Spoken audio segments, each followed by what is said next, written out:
రాష్ట్రంలోనే పేరుగాంచిన ఉస్మానియా హాస్పిటల్లో రోగుల పరిస్థితి దయనీయంగా మారింది.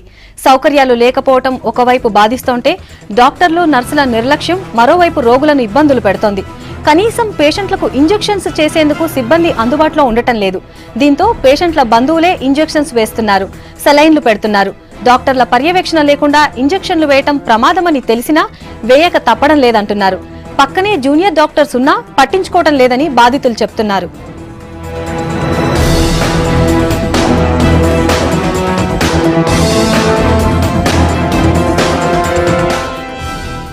ఉదయం వచ్చి ఓ సెలైన్ పెట్టేసి వెళ్లిపోతున్నారని ఆరోపిస్తున్నారు. తర్వాత ఇంజెక్షన్లన్నీ తామే చేస్తున్నామని చెప్తున్నారు. డబ్బులు ఇవ్వకపోతే హాస్పిటల్లో ఏ పని జరగటం లేదని ఆరోపిస్తున్నారు. స్కానింగ్ రిపోర్ట్లు ఇవ్వడానికి కూడా డబ్బులు అడుగుతున్నారని, నెల రోజుల నుంచి తప్పించుకుంటున్నారని మండిపడుతున్నారు.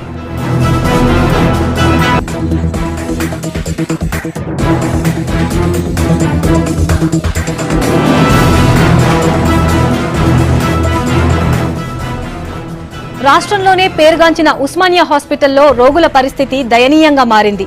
సౌకర్యాలు లేకపోవడం ఒకవైపు బాధిస్తోంటే డాక్టర్లు నర్సుల నిర్లక్ష్యం మరోవైపు రోగుల్ని ఇబ్బంది పెడుతోంది. కనీసం పేషెంట్లకు ఇంజెక్షన్లు వేసేందుకు సిబ్బంది అందుబాటులో ఉండటం లేదు. దీంతో పేషెంట్ల బంధువులే ఇంజెక్షన్స్ వేస్తున్నారు, సెలైన్లు పెడుతున్నారు. డాక్టర్ల పర్యవేక్షణ లేకుండా ఇంజెక్షన్లు చేయటం ప్రమాదమని తెలిసినా చేయక తప్పడం లేదంటున్నారు. పక్కనే జూనియర్ డాక్టర్లున్నా పట్టించుకోవటం లేదని బాధితులు చెప్తున్నారు. ఉదయం వచ్చి ఓ సెలైన్ పెట్టేసి వెళ్లిపోతున్నారని ఆరోపిస్తున్నారు. తర్వాత ఇంజెక్షన్లన్నీ తామే వేస్తున్నామని చెప్తున్నారు. డబ్బులు ఇవ్వకపోతే హాస్పిటల్లో ఏ పని జరగటం లేదని ఆరోపిస్తున్నారు. స్కానింగ్ రిపోర్ట్లు ఇవ్వడానికి కూడా డబ్బులు అడుగుతున్నారని, నెల రోజుల నుంచి తప్పించుకుంటున్నారని మండిపడుతున్నారు.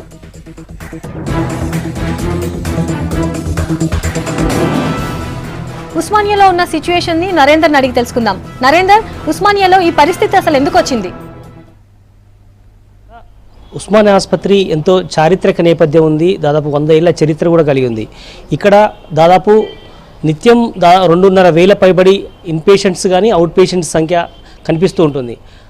దీంట్లో దాదాపు ఉన్న స్థాయికి తగ్గట్టుగా పేషెంట్లకు అందించాల్సినటువంటి ట్రీట్మెంట్ అందడం లేదనేది కనిపిస్తుంది. అయితే ఇక్కడ ఎన్నో రకాల ట్రాన్స్ప్లాంట్స్ ఈ మధ్య కాలంలో జరుగుతున్నాయి. ఎంతో బెటర్ ట్రీట్మెంట్ కూడా జరుగుతున్నట్టుగా మనకు స్పష్టంగా ఉంది. కానీ ఇటీవల కొన్ని సాంకేతిక కారణాలు కావచ్చు, లేదంటే అక్కడ ఉన్నటువంటి కొద్దిమంది నిర్లక్ష్యం కొట్టొచ్చినట్టుగా అనిపిస్తుంది. ఒక పక్క ప్రభుత్వం అన్ని రకాల చర్యలు చేపడుకోవడానికి అన్ని యాక్షన్ ప్లాన్ చేస్తుంది. మరోపక్క వైద్య సిబ్బందిని కూడా ఎప్పటికప్పుడు నియమించడంలో కూడా కొంతవరకు జరిగింది. అయితే ఇప్పుడున్న పరిస్థితుల్లో స్టాఫ్ నర్స్ ఒక్కటి మాత్రం అక్కడ వేకెన్సీ ఉండడం వల్ల ఈ పరిస్థితి ఉన్నట్టుగా మనకు అర్థమవుతుంది. ఇక్కడ 2,500 మంది ఉన్నటువంటి ఇన్పేషెంట్లకు కేవలం 200 మంది మాత్రమే నర్సులు పనిచేస్తున్నారు. అంటే దాదాపు 90 పైబడి ఉన్నటువంటి వార్డులో 2 వార్డులు కలిపి ఒక్కరు మాత్రమే పనిచేయాల్సి వస్తుంది. దీంతో అక్కడున్న వాళ్ళందరికీ పేషెంట్ల బాగోగులు చూడాల్సిన పరిస్థితి వాళ్ళకు లేకుండా పోతుంది. ఏదో వచ్చామా పోయామా అనే విధంగా నర్సులు చేస్తున్నారే తప్ప ఎవరు కూడా కాన్సన్ట్రేషన్గా వాళ్ళ విధులు నిర్వహించడంలో అలసత్యం కనిపిస్తుండగా మనకు స్పష్టంగా కనిపిస్తుంది విజువల్స్లో. ఎవరు అసలు ఖచ్చితంగా స్టాఫ్ నర్సు కానీ అలాగే అక్కడ ఉన్నటువంటి హెడ్ నర్సులు కూడా విధిగా ఎప్పటికప్పుడు కనీసం 15 నిమిషాలకు ఒకసారి, హాఫ్ అన్ అవర్కి ఒకసారికి వెళ్ళి టాబ్లెట్ వేసుకున్నావా, లేదంటే సిరంజ్ బాటిల్స్ ఎక్కించాల్సిన అవసరం ఉందా, లేదంటే ఫర్దర్గా వాళ్ళకి ఏమైనా స్కానింగ్ కానీ టెస్టులు కానీ చేయాల్సిన అవసరం ఉందా అని ఎప్పటికప్పుడు వాకప్ చేయాల్సినటువంటి ఆ సిబ్బంది, కింది స్థాయి వైద్య సిబ్బంది అక్కడ లేకపోవడమే ఇదంతా ప్రాబ్లమ్స్ కావడానికి మనకు కనిపిస్తుంది. ముఖ్యంగా వారితో పాటు ఉండాల్సినటువంటి ఆయాలు కానీ క్లాస్ 4th ఎంప్లాయీస్ కూడా తక్కువగా ఉండడం వల్ల స్ట్రెచర్ తీసుకుపోవాలన్నా, లేదంటే తక్షణం అక్కడి నుంచి వేరే కాడికి వార్డు మారాలన్నా నిత్యం అక్కడ పేషెంట్ల అవస్థలు అన్నీ ఇన్ని కావు. ప్రధానంగా మాత్రం ఇప్పుడు మనకు కనిపిస్తున్నది ఏంటంటే ఈ సెలైన్ బాటిల్స్ ఇష్యూ రాష్ట్రంలో పెద్ద సంచలనంగా మారింది. ఇటీవలే గాంధీ ఆసుపత్రిలో కూడా సెలైన్ బాటిల్లో పురుగులు ఉన్నటువంటి నేపథ్యంలో అది చూసుకోకపోవడం ఎక్కించామని వాళ్ళు పేషెంట్ చూడలేదని ఇలా మొత్తం గందరగోళం మధ్య ప్రాణాల మీదికి వచ్చినటువంటి సంఘటన వెలుగులోకి వచ్చింది. అంతకంటే ముందు సరోజిన్లో కూడా సెలైన్ బాటిల్లో ఇన్ఫెక్షన్ జోకి ప్రాణాలు పోయే పరిస్థితి, కళ్ళకు ఇన్ఫెక్షన్ వచ్చి కళ్ళ మొత్తం చూపు పోయే పరిస్థితి వచ్చింది. ఇప్పుడు ప్రజెంట్ సెలైన్ బాటిల్ కూడా సొంతంగా వాళ్ళే ఎక్కించుకోవడం, నిడిల్స్ స్కిన్కి ఎక్కించడం, ఇవన్నీ చూస్తున్నట్టయితే అందులో కూడా మన విజువల్స్లో ఆ పక్కనే జూనియర్ డాక్టర్లు కూడా ఉన్నారు. వాళ్ళందరూ కూడా రేపు పూర్తి స్థాయిలో వైద్యులు వైద్యులు కావాల్సిన వాళ్ళు, రేపు పట్టాలు తీసుకోవాల్సిన వాళ్ళు, అయినా కూడా వాళ్ళు దగ్గరే ఉండి చూస్తూ కూడా పేషెంట్లు వాళ్ళ బంధువులు అటెండర్స్ ఈ సెలైన్ ఎక్కించడం, ఇంజెక్షన్ ఎక్కించుకుంటున్నా కూడా గమ్మున ఉండడం అనేది కొంచెం ఇది ఆలోచించాల్సిన అవసరం. దీని మీద సూపరింటెండెంట్ దృష్టికి కూడా తీసుకెళ్లడం జరిగింది. వాళ్ళు అన్నారు అట్లాంటి జాగ్రత్త చూసి కూడా పట్టించుకొని వాళ్ళ మీద యాక్షన్ తీసుకుంటామని సూపరింటెండెంట్ కూడా మూర్తి చెప్పడం జరిగింది. కానీ ఏదేమైనప్పుడు మాత్రం ఉస్మానియా ఆసుపత్రికి ఒక గరిత ఉంది, దీనికి మార్చాల్సిన అవసరం ఉందని కూడా ఇప్పటికే లక్ష్మారెడ్డి గారు దీనికి సంబంధించి అన్ని రకాల చర్యలు చేపడుతున్నారు. ఇప్పటికి పలుసార్లు విజిట్ కూడా చేయడం జరిగింది. ప్రభుత్వం ఇప్పటికే కార్పొరేట్ ఆసుపత్రుల స్థాయిలో ముఖ్యంగా గాంధీ, ఉస్మానియా, నీలోఫర్ లాంటి ఆసుపత్రుల్ని బాగు చేయడానికి అన్ని ఏర్పాట్లు చేస్తూనే ఉన్నారు. అయితే కింది స్థాయి వైద్య సిబ్బంది కావచ్చు, అక్కడ ఉన్నటువంటి స్టాఫ్ కొంత నిర్లక్ష్యం కారణంగా ఇట్లాంటి తప్పులు జరుగుతున్నాయని మనకు స్పష్టంగా కనిపిస్తోంది. Okay, thank you.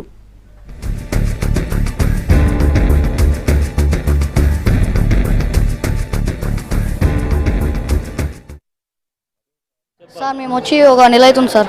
ఎవరు రిపోర్ట్ల కోసం, స్కానింగ్ రిపోర్ట్స్ కోసం 5 సార్లు తిప్పారు సార్. వచ్చిన రిపోర్ట్స్ వస్తున్నారు, చూస్తున్నారు, మళ్ళీ రిపోర్ట్స్ రాయమంటున్నారు సార్. గ్లూకోజ్ ఇస్తున్నారు, అక్కడ పెట్టేస్తారు, ఒకటే ఇస్తారు సార్. మిగతా ఏవి ఎక్కియట్లేదు, మేమే ఎక్కించుకోవట్లేదు సార్. ఇంజెక్షన్స్ కూడా అక్కడనే సార్. ఇంతకుముందు ఇంజెక్షన్స్ ఎక్కించుకున్నాం సార్. ఏమన్నా అంటే ముక్కులో పైప్ వేస్తున్నారు, తీస్తున్నారు సార్. అది క్యాన్సర్ గడ్డ అన్నారు, సగం కడుపు తీసేసిన అన్నారు. క్యాన్సర్ గడ్డ అన్నారు, సగం కడుపు తీసేసినాను సార్. అది తిన్నాకని సార్ అది కడుపులో గడ్డ కట్టిన కొద్దీ ముక్కులో పైప్ వేస్తున్నారు సార్. ఎవరు పట్టించుకోవట్లేదు సార్ డాక్టర్స్. ఏమన్నా అంటే కిందికి వెళ్ళినా సరే గేట్ పాస్ ఇక్కడ మర్చిపోయినా కింద 50 రూపాయలు ఇచ్చిందాక పైన పంపించలేదు సార్. ఇక్కడ సార్ నర్సెస్ వస్తున్నారు సార్, ఏం చూడట్లేదు. డాక్టర్స్ వచ్చినా ఎవరు ఏం చూడట్లేదు సార్. ఎవరికైనా నేనే వేస్తున్నాను సార్ ఇంజెక్షన్స్ కూడా. ఇంజెక్షన్స్ నేను కూడా వేస్తున్నాను సార్ ఇక్కడే. అవును సార్, తెలుసు సార్, కానీ ఎవరు పట్టించుకోలేదు సార్. సార్ క్యాన్సర్ గడ్డ అయింది సార్ కడుపులో. దానికోసం స్కానింగ్ కోసం బాగా తిప్పారు సార్. మస్తు తిప్పి సార్ 1 మంత్ సేపు తిప్పి ఇక్కడ అయిపోయింది సార్. సూపరింటెండెంట్ కంప్లీట్ చేసుకుంటున్నారు సార్. ఎవరు పట్టించుకోలేదు సార్. మేము నిజామాబాద్ నుంచి వచ్చినాం సార్. స్కానింగ్ అయినా డబ్బులు, ఎక్కడ పోయినా సార్ డబ్బులు అడుగుతున్నారు సార్. ఇక్కడ ఊడ్చి ఆయాలకు కూడా డబ్బులు ఇవ్వాల్సి వస్తుంది సార్. ప్రతి ఒక్కరు లంచ్ తీసుకున్నాక ఏ పని చేయట్లేదు సార్. ఎవరు కూడా ఇకపో అని చెప్తున్నారు కదా సార్. ఏమన్నా అంటే డిశ్చార్జ్ రాసి ఇచ్చేస్తా అంటున్నారు సార్. సైన్ పెడుతున్నారు, వెళ్ళిపోతున్నారు సార్. 1 మంత్ అయింది సార్, మొత్తం తిప్పలు పడుతున్నాం సార్. నర్సెస్ అయింది సార్, ఒకటే ఇంజెక్షన్ ఇట్లా ఎక్కేస్తారు, వెళ్ళిపోతారు. మిగతా అన్ని మేమే పెట్టుకోవాల్సి వస్తుంది సార్. వాళ్ళ డ్యూటీ ఎంత వస్తారు, అక్కడ ఫోన్ పట్టుకుని కూర్చుంటారు సార్. ఎవరు పట్టించుకోవట్లేదు. వస్తున్నారు సార్, నర్సు వస్తారు, అందరు వస్తారు. ఒకటే ఎక్కిస్తారు సార్. మిగతా అన్ని పోయి అక్కడ కూర్చుంటారు. అవి మిగతా అన్ని మేము ఎక్కించుకోవాలి సార్. జాండీస్ అయింది, 5 days అవుతుంది. 5 days అయింది. అక్కడ అది ఎందుకు పెడుతున్నాను సెలైన్ బాటిల్? ఎవరు లేరు కాబట్టి, ఎవరు లేరు, సిస్టర్స్ ఎవరు లేరు కాబట్టి మేము పెడతాం అంతే. ఎన్ని రోజుల నుంచి లేరు ఇక్కడ? అప్పుడప్పుడు వస్తారు, అప్పుడప్పుడు పోతారు. ఓకే, అది పెట్టడం అట్లా డేంజర్ కదా, సెలైన్ బాటిల్ నువ్వు సొంతంగా నిర్ణయం తీసుకోవడం. వాళ్ళు లేనప్పుడు ఏం చేద్దాం?